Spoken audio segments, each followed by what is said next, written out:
CFRW. She traveled to Bosnia, Nigeria, and Burma on behalf of the Women's Democracy Network to train women in men seeking public office in campaign management, leadership development, and communication. She co-authored Leading for Freedom, Leadership Skills for Republicans, and does workshops across the nation on the topics addressed in the book. Toni Ann's service as a volunteer grassroots leader dates back to 1968, when she worked on a presidential campaign as a member of Teenage Republicans.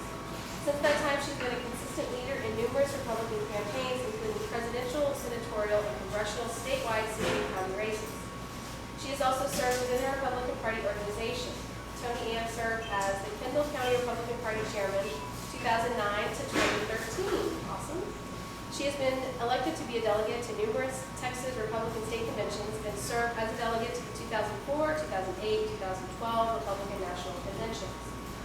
Toni Ann believes in the importance of community service. She has demonstrated this value by serving as a leader in her hometown, including the Bernie Chamber of Commerce, Government Affairs, the Bernie ISD Budget Committee, her church, and the Bernie Community Theater. For the state of Texas, she serves on the Texas Prepaid Higher Education Tuition Board. Currently, she holds 2 licenses for life insurance and real estate. Together, she and her husband, Tom, are small business owners working in both real estate and insurance. Let's welcome Toni Ann. Thank you. Well, thank you so much. I appreciate it. And I really am excited to be here tonight. It was it was put together at the last minute, and so many people are attending. But I think we have a hot topic to talk about. And it's getting hotter by the minute. So, I mean, it's like a lot of times, we might have an issue of talking, but let me tell you, this takes oh, you just moved. Did I just move it? It's okay. No. Anyway, so I want to go over this, and I will tell you that I just got off a call. The chairman of Reince Priebus ended up having a conference call with the members just to say, not just, he's reinforcing that we are going to have transparency, that we are there for the people. And one thing I've got to say about Chairman Priebus, I've been in this position for 3 years, and and I'm running for re-election. That's what this little card's for. But he really is a chairman for the members. And I remember one time, I'll just give you one quick example, is that I remember one time we showed up, it was in January for a meeting. The snow's got to be 3 feet deep, but they were having the Walk for Life there in Washington, D.C.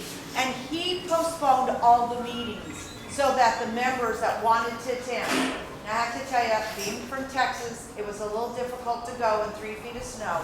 But there were a lot of members that went and walked, and he allowed that to happen. It's just a personal story about him. He's not running for re-election, but I want you to know when you hear him on television, he's been out there, I think I trust what he's having to say. But let's go through the National Convention, what we're looking for to happen in July, the week of the 18th through the 21st. I think the 21st actually is a Thursday. Am I right on that? Somebody might check. But anyway, it is a Thursday. So pretend that is a Thursday and not a Friday. Let's get off that slide. All of a sudden I'm like, I think that's wrong. Anyway, great. It would help if this was it. So, I took this information that we're going to talk about, and I'm going to give you information that I know, and add to it. But this information is brand new on the website, on the GOP.com website, which is the RNC, but it's about convention facts.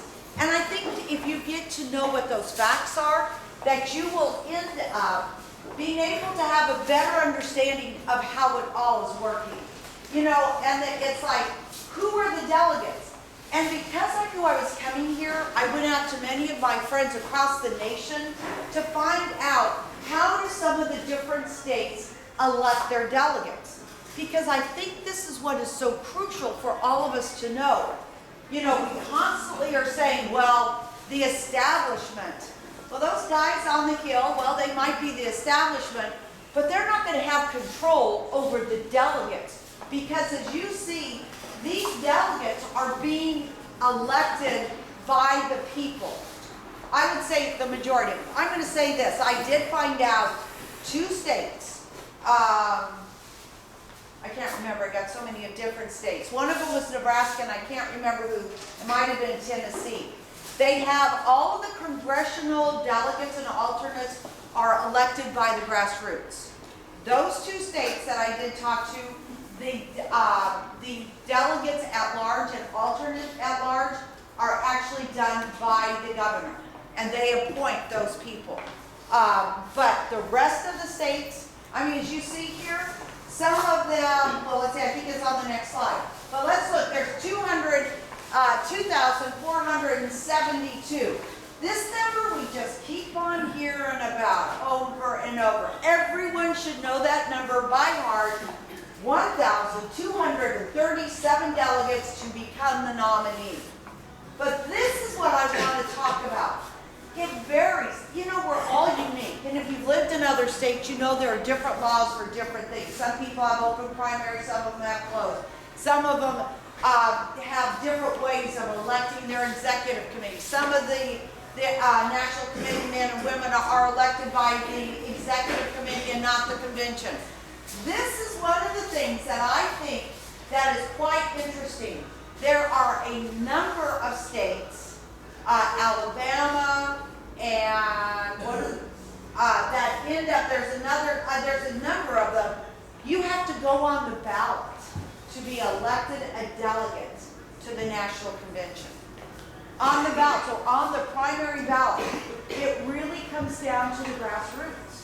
Now keep on remembering about that, because we're going to talk about that more and more. You know, and each state, there will be in the committees, every state is going to have 2 people on the 4 committees. And I think I have the committees in here a little bit later, but we'll go over them right now just real quick. What do we have? Oh, what's the hot one right now? Rules. And I'm going to run for that. So, yeah, I know. Yeah, it's like, whoa. And then there's a man and a woman from each state. Then what's the other one? Platform? Resolution. That's platform, that's right. And then you also have credentials. Do we all know credentials? And I'm sorry? No, the other one is permanent organization. So that's where they're going to suggest to the chairman, just like we do on the state level. But it's, so they're the 4. I know that there's already some being challenged for credentials. I've gotten information from the Virgin Islands. I've gotten information, you know, as we all know, Louisiana. So there's a number of them out there that are being challenged, but they are still the grassroots. They are the people. And this one gal was telling me today that she is being nominated through the governor of Nebraska.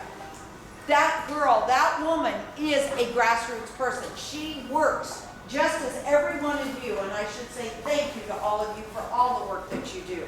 But they do pick grassroots people, and they are the ones that are going to be making the decision.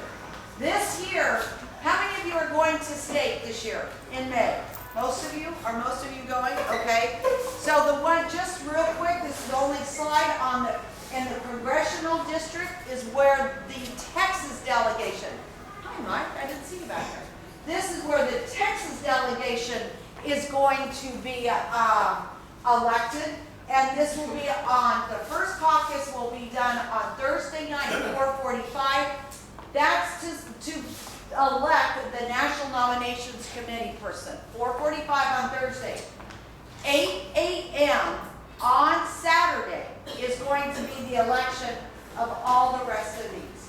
And that's where the delegates and alternates are going to be elected in the congressional. 3 delegates, 3 alternates. So we have 108. Why do we have 108? Because we have 36 congressional districts. We're one of the largest delegations. Who's number 1? California. California. Presidential electorate. So this is all. Do you guys think that this meeting on Saturday morning at 8 o'clock is going to take very long? Yes. All day, oh my gosh. It's gonna be huge. Saturday morning, now Friday morning is gonna be the election of the state chairman, the vice chairman, your SREC members, so that will be done the day before. I just wanted you guys to know how that process real quick is going to happen in the state. Now, have we heard about bound and unbound? This is kind of, I wish I had the perfect formula, and I wish I could tell you that it was really simple, but it is and it isn't. It is the bound is what the state has been, what they did in their primary or in what they did in their caucus. That's how we're bound. In Texas, we have Senator Cruz has the majority in Texas. Donald Trump got some, and I believe Marco Rubio got 4. But we are bound by that right now of the numbers that were determined on the primary on March 1st. That we are bound. Now, Texas is different than most of the states, and we're going to go into that a little bit. But they are bound until the 3rd ballot. So it's not going to be a vote if you're elected or you're watching on television. It's not going to be that we're going to say aye, or all those for Cruz and we say aye or we stand up. They will go state by state, and then they will end up saying Texas, and Texas will say Senator Cruz 55, and I don't remember. I'm sorry, can't remember the numbers right now. And then Donald Trump, they'll give that number, and then they'll give Kasich, which I don't think got any, and it depends on what Rubio does. We will say nothing, and we will have no vote until if we have to go to the third round. Texas is 2. We are bound to 2 rounds, 2 voting, and then come on in.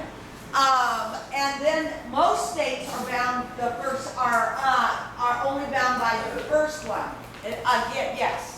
I'm sorry, real quickly. So sure. You're saying I understand the difference between the states, but in Texas's case, 2 Texas ballots. will have 2 ballots. If then there are ties on the first 2 ballots, they'll go to the 3rd ballot? If not a tie, if no one gets to that magic number, 1,237, if no one gets to that number on the first 2 ballots, then we will go to the 3rd. Okay. And if they don't, the 4th. Yes, sir. What happens to the people who are delegates for the persons who are no longer in the race? What happens to there's a lot of negotiation going to probably be going on June 8th. They're free agents, Are basically. they able to vote on the first and the second? They get to vote for whom they want to on every single ballot. Yeah. So, yes. Okay, so I heard Rubio was kind of hanging on to his delegates. Rubio is hanging on to him right now, yes. So what does that mean at the convention? He's not on the ballot, but he's hanging on to his delegates. Well, the thing is and this is where it starts to get the formula starts to get a little more complicated. What happens as if you're a Rubio, say you were bound by Rubio. Now, Rubio says, okay, I'm going to let you guys go, but I want you all to vote for this candidate. You don't have to vote for that candidate. You are a free agent at that point, and you are unbound. But if Rubio gets less than 20% for Texas, if he would get less than 20%, those delegates will get to go to either one of the 3, or whomever is still at the convention. So if they get less, for Texas, if they get less than 20%, you're unbound by Rubio. And that likelihood is probably going to happen. So on the second ballot. Yes, that's correct. Yes. So Yes, Mike.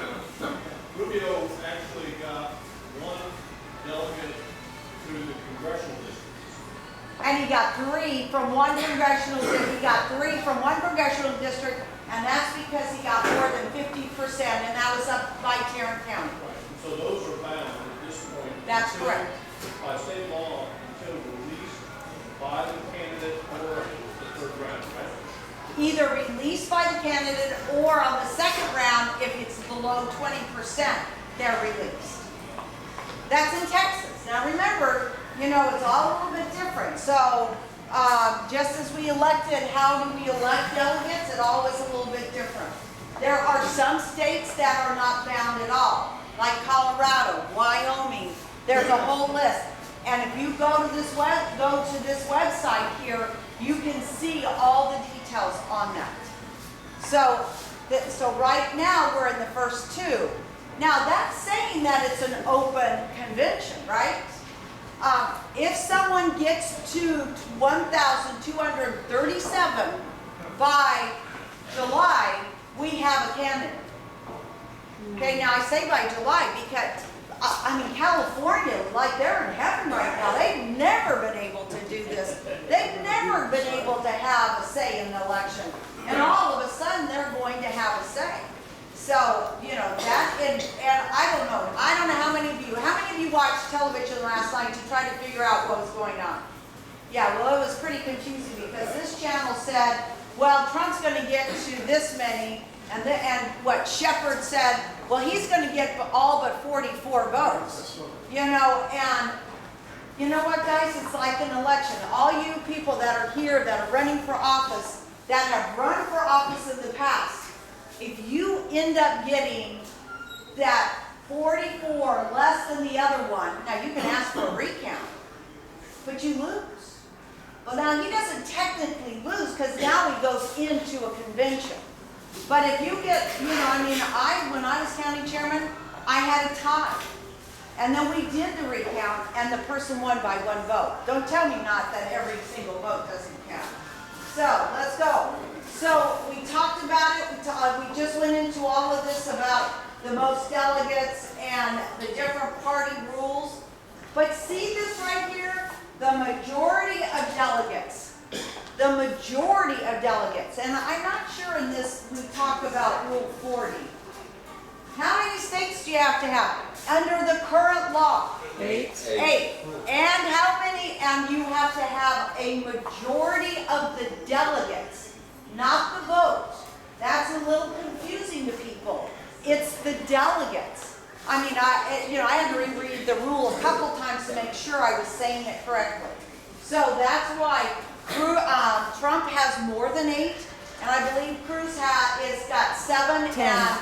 Huh? He's got 10 as far as the one states. He was ahead in 10 states. Well, okay. I don't know about the anyway, delegate. that delegate count, see, that's the deal. Anyway, he's going to get there. I don't see that to be an issue. So anyway, and we see here the first ballot failed to produce a nominee, then we continue on, is what we do, till we get someone that gets 1,237 votes. Delegates. Well, then once you're at the convention, it would be votes, right? So that comes back down. This is how do they become the nominee? We've just gone over all of that, and we talked about the bound. It's 1 vote, 1 delegate for 1 vote. You know, sometimes we wait. If you've been to a state convention, you're weighted not on when you're electing somebody, but like if you are, for example, when we're voting on the platform. You get weighted to your county or your senatorial district, what your county is, and how many. If you have 20 delegates, you can have 20 delegates, and you only have 10 people show up, you will have, those 10 people will weigh in at 20. So everybody gets basically 2 votes. But that doesn't count here. It's 1 vote is what we're looking at. So this is how it looks. Okay? Chairman of the convention, and I don't know who it's going to be. I would think that it's Chairman Priebus, but you never know, it could be somebody else. And they will have a roll call, like I just went over just a couple minutes ago. Roll call, state by state, and they have to say their little say. How many of you been to national? You've been to national. So you listen to all of them, and they go through their little, ditty that they're saying how wonderful. That's it. Proud state of Texas. There you go. We're always very proud. And then, so again, we're going to go over, as I say it again, you've got to get that 12. If you've don't walk in there, with 1,237 votes, then you are delegates, then we will have the open convention, and we will go into the ballot, and we'll start, and the roll call will be done. It's going, and they're preparing for this. They're not saying, it's possible somebody could get it, and as I just said, you look at the differences and how Shepard, what's his first name? Sam. Huh? Shepard Smith. Smith. Oh, that's it. So that is his first name. His last name is Smith. Shepard, as he said, and he went and gave out all the delegates and tried to figure it out. It comes out to him getting Donald Trump getting 44. And then again, if no one is required to remove their name from the ballot. But we talked about bound and unbound, and you will get below that 20%. But if John Kasich stays in it, he can keep his name in there as long as he wants. And he can continue to get one, however many delegate votes that he can get. So here again, we talk about the open. Let's look at this here. Empowered and selected by the grassroots. We constantly are hearing, well, they're going to bring in that white knight like Paul Ryan. Yes. How many of you? Have you all heard that? Yes. And do we constantly hear it? Yes. Well, first of all, have you heard what Paul Ryan has said about it? Yes. He says he's not running. If he has not been on a ballot, and he would not want to be the president of the United States right now. And in my opinion, what'd you say? He said he didn't want to be speaker either. That's a good point. Well, but this is my point. That's a valid point. But this is my point about, first of all, I think he was right when he said, if you have not been on a ballot, then you should not be able to be nominated on the floor. I will tell you, I can't promise this, but if I'm elected to rules, and which I hope that I will be, I know a number of people, I just hope that I can serve you there. I will fight for that to be put into our rules, because I do not believe that people should be able to be nominated if they were not on a ballot. That's just wrong. Yes. What about some that have already dropped out, but they could be placed on the ballot and brought in? Well, that's possible. She says, what if somebody comes in and that was on the ballot? Look at Rick Santorum, 0 votes. Look at delegates. Chris Christie, 0 delegates. Their name could be put forward. But who's going to send the people to the convention? You and I are going to send that. Now, there's a handful over here being done by elected officials, a handful by a governor here or there, but we're the ones, and who are we going to send? People that we trust. We're not just going to send somebody we don't know, and particularly this year, that we are going to make sure that these people are either going to vote for Trump or for Cruz or for Kasich. Not that Kasich got any votes in Texas, but and he's a good man. I like him. He's a good guy. I have not come out and endorsed anybody, just so that you know. But keep on remembering that, ladies and gentlemen, when you talk to someone, we, the people, are sending them to the convention. You don't believe that? Yeah, I believe that we send them to the convention. But there's a lot of pressure here on the floor. Let me tell you something. This year, I've been talking to people across the United States, and the people are so angry across the United States that I do not believe that they are going to count down to pressure. I do not believe that's going to happen. And I would not, go ahead, yes.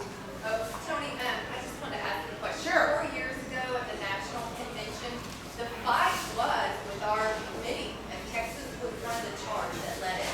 Steve Munitary, Bush Jenkins. Melinda Frederick. Yes, Melinda Frederick. Right. Yeah.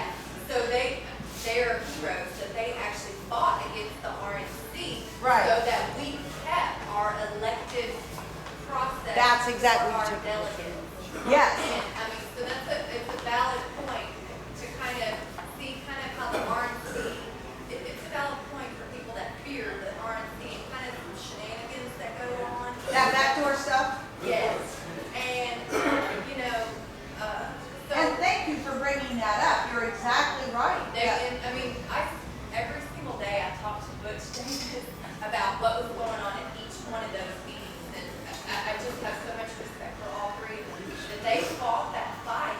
When other states were okay with the presidential nominee was the one that was to appoint each of the delegates of the state. That's right, and they would not allow that to happen, and it did not go through with how that group wanted it to. Yes. Yeah, when me and Cindy served, I served in 2008, she did in 12. Actually, she beat me, but when I led the votes in 2012, I made it. But serving on that committee is an incredible, National Nominations Committee is an incredible experience. They give you a book of about 400 names, and we're there till midnight vetting all these people. And you've got to tell them what they've done for the client, and people are eliminated that are considered. And it's a big process. Yeah, and so what he's going to accelerate this year. and so what he's talking about is that for the delegates at large and alternates at large, there is a national committee. The National Nominations Committee member is elected, one from every congressional district, and then they go in. And you know, you said 400. I'm sure it's going to be 80 this time, because I think everybody wants to go. Everybody comes singing and dancing with you like it's American Idol. And I remember what happened in 2012. Steve Ministeri comes into the room and says, settle this. And he said, I want 2 delegates from each congressional district, and that's because I got 12,000 people out there who want to go home. Don't you remember that? Yeah, I was on that one back in 2008, 4. Well, I don't know, whatever year. It was 1 year and it was a long process. This is, and this is hard for you guys to see here. Again, this is on the website. It's the convention facts. Go to gop.com and you will see that is the very first thing on the left-hand side. This will tell you first ballot, second ballot, third ballot. Convention delegates are bound, most, it says most, not all, but most are bound. And then, you know, and then wins the majority of the delegates. What's that number? 1,237. See, you guys are going to remember that. Second ballot, more than 50% of the delegates, more than 50 are unbound. So, who has, I mean, the team that we have together that is, I mean, you have to know how to work the delegates. And so it's like if you're running for, okay, let's say SREC, if it's, you know, and there's 4 or 5 people running, and you come down to just 2 people, you want to ask the people, if you're going to support one of them, all I want to do is ask you for your vote on the second round. That's how they're working it. They are and who's the incredible oil machine? I mean, this is a mean machine. Who has that kind of work? Ted Cruz, Senator Cruz. That team, I mean, they know how it works. That's why he won in Louisiana, because he knew how it worked. Yeah, so the bulk of the delegates, that's like Texas. Most of us are unbound on the third one. Still, again, the candidate has to get the majority of the votes. Chairman Reince Priebus will tell you when he ran the first time, 8 ballots before he was elected with the majority. And that's what we're about. So, here are the rules. You know, this is going to be the week. The delegates, as I just told you, we were elected. There's 2 representatives, 112 delegates. You say, Toni Ann, that doesn't mean there are 50. That doesn't equal 50. So, you know, we do have 5 American territories and Washington, D.C. They will be on here too. Then we will adopt the rules. And if you guys have questions, I'm going email me. And if I don't have the answer, after tonight's call, I mean, I have these guys' telephone numbers and stuff, I can find it, but they are giving us an easy cheat sheet to go to all the different people, telephone numbers, email addresses, to confirm what question that you have and make sure you get the right answer. And if I don't have it, I will tell you, I will find it out. And this is, okay, so it's like here in Texas. You know, we meet the week before. You start, well, the week of Monday. If you're on rules, if you're on platform, you're meeting on Monday. And you're working those incredible hours all week long. And you meet Monday, Tuesday, Wednesday. That's before the convention starts. Because we start on a Monday for the RNC, it will be, you're looking at, it will start the week before. I tried to get the exact date, and I was trying to make a couple calls, and I couldn't get the exact date. But it's the week before. The convention, the delegates will be the ones. It's like what you talked about. You know, you end up having these rules committee, and I know Melinda worked hours on it because she was my roommate. And she'd wake me up at 3 o'clock in the morning. Toni, I need you to listen to this. Really? It's 3 o'clock? I just got to bed 2 hours ago.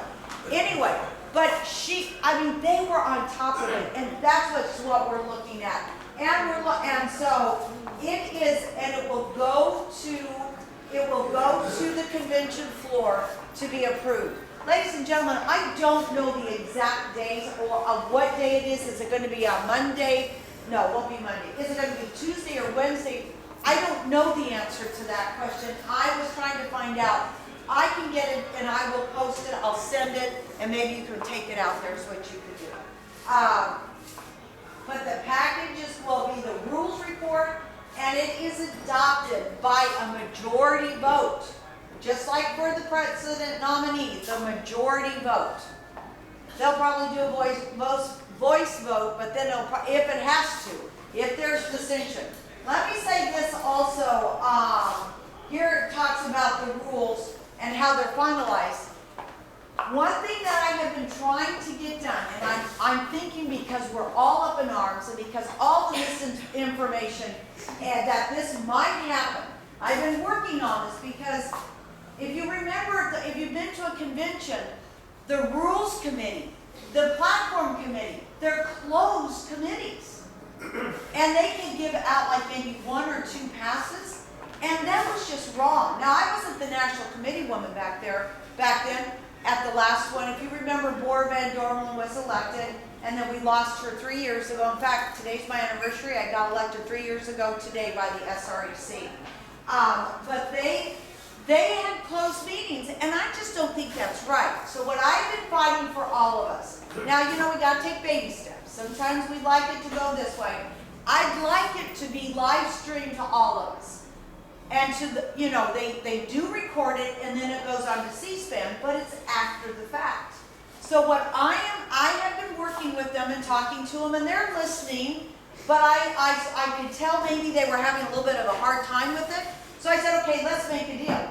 How about if we live stream it to another room where delegates and alternates are at? And that they would be able to see what's going on. And I believe because of the uproar that's out there and what Chairman Priebus said today on the phone, we will have transparency. We want this to be a fair, open election, and we are going to work towards that.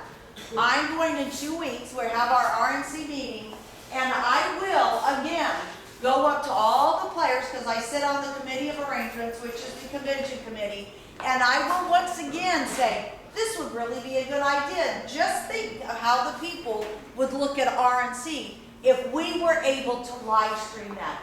They're afraid of hecklers coming in and disturbing the meeting. Okay, I get that. But that doesn't mean you can't have it going on in another room. Today's technology allows us, just like what you're doing today. It's the technology today. We're working on that, okay? So that's how we're trying to get through that. The RNC plays an administrative role. Something I thought about a few minutes ago that I wanted to say to you is that they're great men and women that are on this committee. There are 168 of us on that committee. And I will guarantee you that they don't all agree all the time. And they have, when there were 17, I would say they were split across the board for the 17. They are individuals, and they are going to, there's a crew of them that have all endorsed Cruz. And then there's a couple that have endorsed Trump. I don't endorse, they can endorse, but they will go out, and they believe, and they're standing behind. They had a crew that had for Rubio. It was across the board. Not everybody came together and said, this is who we want. Now, maybe over on the Hill that's maybe what they said, but that's not at the RNC, and I can guarantee that, because we all talk about it. And we, at the meetings or on the phone, if something's going on. Oh, it was a couple weeks ago when it was really hot and heavy, and I was getting all these calls, and so I called Chairman Priebus and said, I think we have a problem. What can we do to communicate? Because we've got to get the message out. But when you hear people like Hannity, or you hear people like Rush Limbaugh, I mean, it's exciting to them, so they create, this thought process that this could possibly happen. Yes, everything is a possibility, but remember again, it's the delegates that we send, that we elect, that we send to the convention. We're the ones in control, not them. So, there are the rules. You have your committee here, 2 delegates for equaling 112, and the convention rules, the committee, and the delegates are the ones that are going to vote on it. Again, these screenshots are from that GOP.org website. Now, golly, this is wrong.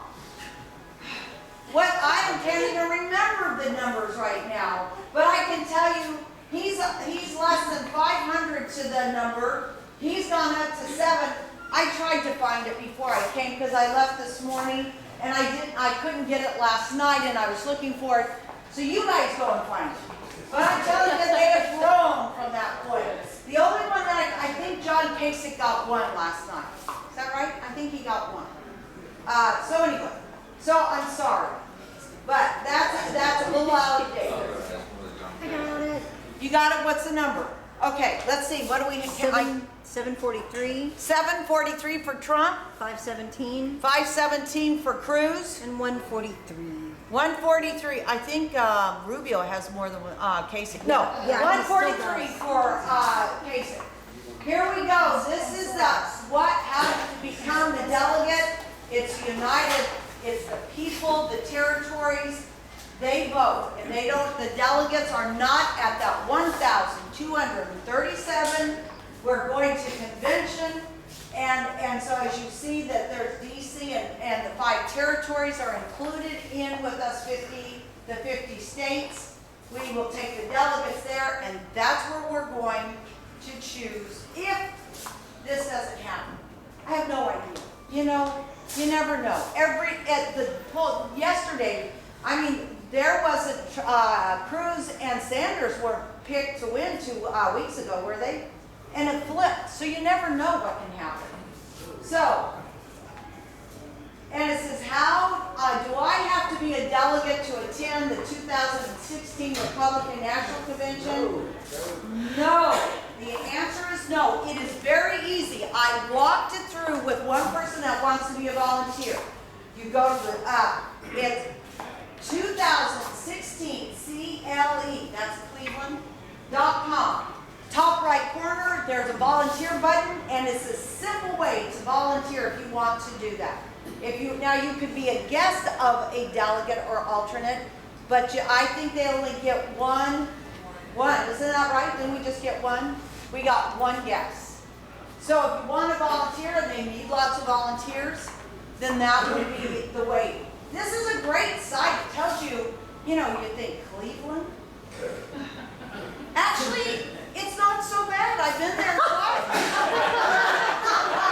That's an endorsement that's going to haunt you right there. Cleveland, it's not so bad. But you have to understand they were in competition with Dallas. I thought Dallas should have gotten it. So, So I still have a little bit of hurt feelings. No, I'm over it. We're going to have a great time. it has all sorts of information. So if you want to know more about just Cleveland, the facts where all this other information came, that was GOP.com, and that's where you'll find the convention facts. Here's all about Cleveland and a lot of information about the convention. So this, I think, is the end. Does anybody else have any other questions? Yes, sir.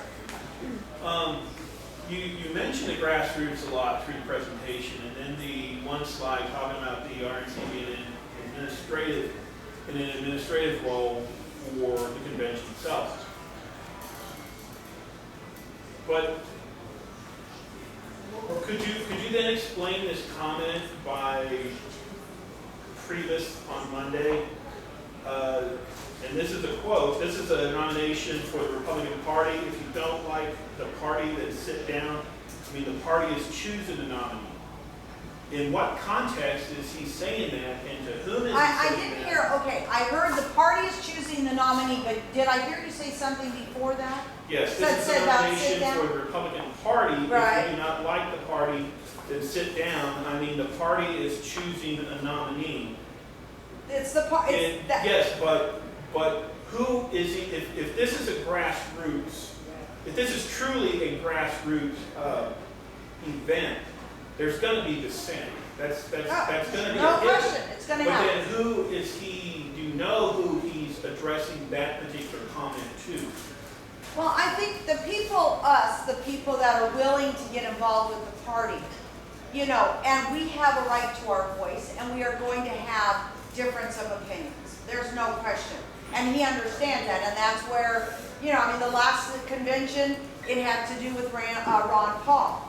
And so there is always some, but there are people out there that are voting in our party that are not, they don't really consider themselves Republicans, they consider themselves Democrats or independents. And I mean, and I know for a fact, let me think, there was a state to where the people went and switched. That was they have closed, so they were a Democrat. They switched to Republican, which they could do the day of the election.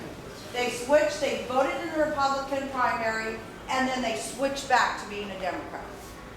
That's how I interpret it. I didn't hear the whole statement, but those are the type of people he's probably. I have friends that are Democrats out in California, and they have like what they call the jungle election now, like Louisiana does, where everybody's on the ballot together, and they will get to see everybody's name, and they're voting for Trump just to upset the system. So I think he's saying the Republicans are the people that are going to make the choice. Administrative, we have to have somebody. It's like any party, any organization. You have to have administrative responsibility to make sure, like, if we are going to have the election, if someone goes there without the number, we have to be prepared. So that's the administrative role that we're talking about there. Does that make sense? No, it does. It's because of your position. I wanted to know if you knew exactly to whom he's making that comment. I'd have to hear the whole thing. Well, where did he say it? I mean, he probably said it on. It's on a radio interview that he conducted. Context is probably a good thing. Yeah, I want to hear, because he's been on all over, and he said that. And he's typically not that kind of guy that has to be out there in front.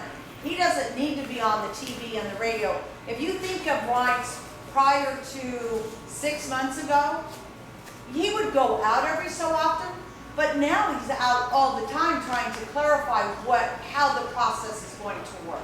And every interview I've heard him give, I get the videos. You can actually go on YouTube or any place and type his name, and you'll get a million hits. So if you can give me that, I will look at it, listen to it, and then I'll respond to you. Okay? I'd be more than happy. Yes, sir. So how are the Texas representatives on the Rules Committee? That's a good question. He said, where do we get our 2 representatives for each committee? Once we have all of our delegates and alternates elected, both in the congressional districts and our at-large, and the state convention adjourns, we all gather together in a central location at that convention hall, and then we elect. So the delegates and alternates that were just elected are going to elect the people. So, and then they have to fill out a form, they gotta give them a credit card, because it's all at our own expense, and it's not cheap. Yes? I just have a question, and you may have already covered this, but, and maybe not use this term, but we've heard a lot of things about brokered conventions. Brokered? Brokered conventions. Can you explain that a little bit? Maybe tell people what that means, because I personally don't even know what I that think means. years ago they were brokered. They were behind closed doors when they didn't have a real process like we have today. And so you had all these people. Actually, in the beginning, they would have the nominee was told who their vice president was going to be. So along the way, it has been the process has been fine-tuned, and the brokered is you would go in and you would have a number of people, and there would be stuff going behind the scenes. This is where the confusion is. This is why people think that it's going to be something that the grassroots will not have anything to do with. Right. And so the brokered is that they're going to broker something before we get there. I mean, there'll be negotiations. They're going to be between, like I said, June 8th and the convention. All those unbound delegates, I can tell you they're going to be contacted, and there's going to be negotiation. Gotcha. Okay. And I'm going to give you a little bit of this if you give me a little bit of that. And I mean, I think that's does that make sense? Yes, and I think that's where some of the confusion has come in, because Previous has come out and said, well, this is not going to be a brokered convention, and I think that you can take that in any number of ways. Like you said, context is a wonderful thing. So that was my main, or one of my main questions was. Well, we were saying brokered for a while, and then it was like, then we went to contested, and now we're in an open. It all works out that we're voting on the nominee, and however many ballots it takes is what we're going to do. Gotcha. Did I see you over here? Was your hand up, or are you trying to block your hand from the sun? Can you clarify when the statewide delegates like Ministry get 3 slots, and when the local seat delegates get elected? Okay, well that is, okay, I sure can. Everybody's going to be elected at the state convention. There are only 3 people that are absolute delegates right at this time. That is your state chairman, who is Tom Meckler, and your national committee man, and your national committee woman. So I am an automatic delegate. Those are the only 3.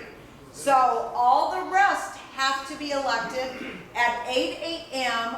on Saturday morning is when the process will begin for the congressional district caucuses. But the other one will start. They will elect the national nominations person from each congressional district, so there's 36, will be elected. That one person to represent their congressional district will be elected on Thursday at 4:45. I got those dates down, those times too. So yes ma'am.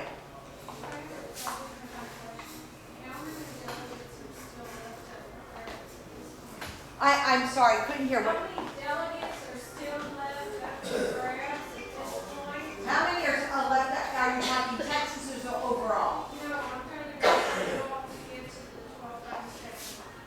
How many? Well, so I think if I'm understanding you, you're asking how many primaries or caucuses do we have left? Yes. That do you have that? I'll find it. I just. How many states or how many? No. I know. I understand what you're saying. That was when I had this one here. When I had that one slide there, when I had 900. At that point, there was 905. There are less than that. I mean, we're trying to find it out right now. Yesterday, didn't they have? How many did they go out? How many did Wisconsin had like 55 delegates, maybe? 42. 42, thank you. So mine is 42. And then they're working, and actually, when I was talking, well, anyway, so this is minus 42. And then we have that, we'll have them all the way through June 7th. That's why we're talking about that. But April 26th is another big date, that there will be a few there too. Okay, so was that the last question? Or do we have one? Take one more. Yes, sir.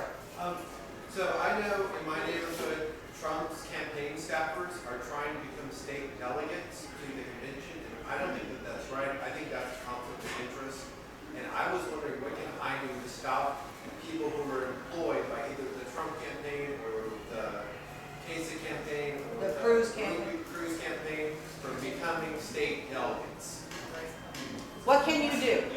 Okay, are you going to the state convention? To the national, they're trying Yeah, to get, right. they're already state delegates, but now Right. they're trying to become national. Okay, so are you going to the state Yes, convention? ma'am. Okay, so I would go in, if you know that that's the case, then I would support someone up against them and make sure you have a coalition that's supporting the other person. Huh? You tell the committee people. Well, if they're going into as a delegate at large, then you make sure that you tell who is ever representing you in that you're a CD, and you let that person know. And then that person should bring it up in the committee. But if you're doing it within the congressional district, you need to build a coalition to support someone else. Could I change the rules Could you change the rules? You can take, that's a at the possibility. state level? Well, that you would have to go to the rules committee and submit that rule to the rules committee and see what they say. But it could be done at the national, they'd already be elected. We have an update from these guys. We have that many remaining. 791 delegates are left. That was a very good question, yes, I should I know. have a question about that question. Which question? Okay. How do we prevent people, how do we know they haven't been involved with the party for years on as delegates? I mean, who are we to prevent someone else just because they worked with them? I mean, how many people have worked with other campaigns? Does that mean you're not allowed to even go to state or allowed to? You're allowed to, okay. And I'm not saying, I'm not involved in any of these campaigns. No. So, okay, so this is the deal. Again, the grassroots is going to elect the people to go forward. As I have a push card, I mean, in another slide that another presentation is that I have two slides on how to become a delegate to the national convention. And to me, if I'm going to run or if I'm going to support somebody, I expect a phone call to know why they should go and who they are. And I would expect some kind of material when I go in at 8 o'clock or 7 o'clock in the morning, or even on the one at 4:45. And I would ask those questions. But you would have to ask, you're the one that gets to make the decision how involved you want them to be. Now, they should, what you'll do is you're going to hear people get up. There'll be a nomination speech. I'll usually get 3 to 5 minutes. I'm not sure what the timing is going to be. And they can use that any way they want. So they can do, they could do the whole 5 minutes themselves, telling everybody why they should be elected. Now, I've never seen it happen. That doesn't mean it can happen. But I've never seen a question answer type of, or like a debate type of deal. One person speaking for you or so. You can have one person, well, if you would need someone to nominate you. Well, I guess you can nominate yourself. But you can have, personally, what I suggest to people is that you have one person nominate you, and it should be someone that knows you personally. That they can tell a personal story. This is why I think, that Joe should go. Because this is what he's done, and I've seen it firsthand. And so I always encourage that, as we know, making it personal, you get more votes out. So, go ahead. Go ahead. Just wait, Mike, I'll get you next. This is a question, not about that question. Oh, this is a different question. Okay, there you go. Ryan's has said that Good, you got the name, good. Yeah, go ahead. three people, 3 of those people will be whoever it is they pick. My question is that Kasich has been at the back end and real slow, but he's still in there. No one has mentioned who gave him a whole lot over $700,000 she's asking, you're asking about the donations. 558,000 came from George Soros, and the other, to make it over 700, came from his Soros' associates and friends. Okay, so what she's saying is that Kasich has gotten money from George Soros and his friends. What I would say to you is that I don't know that if that's a fact, but you saw it in an FEC report. It's, I spoke to somebody, a radio host person, and he knew the exact amount. Okay, I would still today, in today's world, with all the different facts that are going, I mean, many of us like Kennedy. Right now, I'm telling you, he doesn't get it right now. But he's a good man. But I would check my facts, no matter who it is. I would check the facts to make sure before going out there. I would look at the FEC unless he is giving money to a super PAC. And that's a possibility. I don't know the answer to that. FEC, Federal Ethics Commission. It's like we're in TEC, Texas Ethics Commission. It's all online and it's all public information. And if it is indeed, why if it is true, and you know that's happened, it would be interesting to see when the Fox News and Newsmax and all those others will bring it out. Well, that's why I'm thinking that if they haven't disclosed, she says if it is true, why hasn't the media picked it up? That's why I'm wondering whether or not, you know, that they haven't, because they would go after it, or somebody would go after it. Well, I would think. Then Mike, you get the last question, Mike. Well, how many are in Pete Olson's district? In CD 22, we will be electing 2 crews, delegates, 2 crews alternates, 1 Trump delegate, 1 Trump alternate. Every CD, based upon the votes, will be doing that. And I don't know what instructions we're going to get at the convention. I'm hoping that we have some sort of thing that they sign. They're going to vote through the second vote for the person that they're committed to. Because so we'll be trying to enforce that. Mike, question.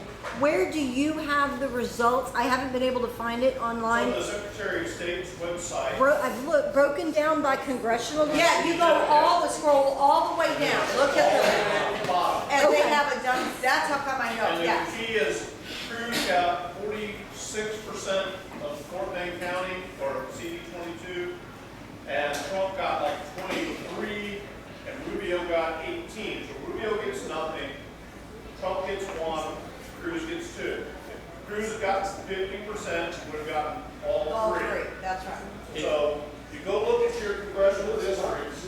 It's on the Secretary of State's primary election results, and it's at the very bottom of all of the results. Republican primary. Right. So sos.tx.us. I just Googled it. Yeah, there you go.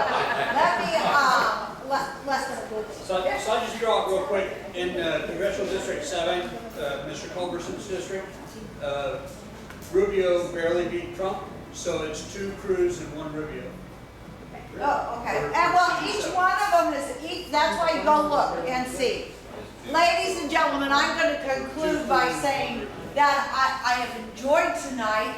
I ended up, as I mentioned, I am running for re-election. I have a card up here, but what I want to really reinforce is that I stole something from Newt Gingrich. Listen, learn, and lead is what I did. And what I would say to you, we are in times of people having difference of opinions. But I ask you to listen to people with respect, learn from them, here because you might find out you really do have something in common, and then take the lead and start building a coalition. We need to come back together. It's okay, let's go for it. That's what the whole voting process is. And I ask you to listen, learn, and to lead when you're dealing with people and when you're trying to work together. That will help us. And I will ask you for your vote if you're going to the state convention. But I ask all of you for your support. Thank you very much.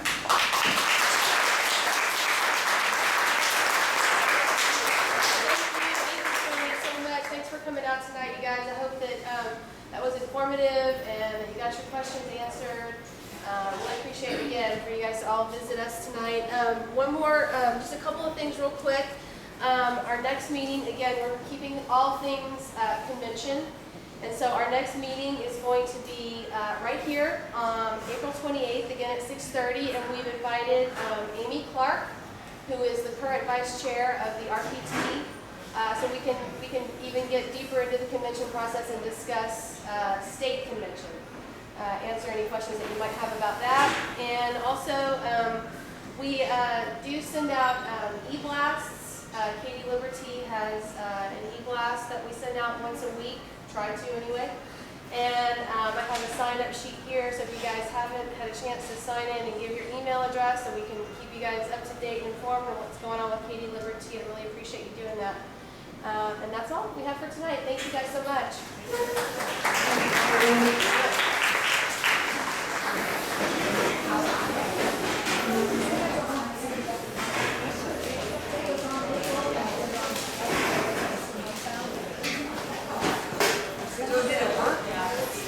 Finally, I had to add the microphone. My microphone on my laptop wasn't working, but I got it fully recorded on there. So we got it.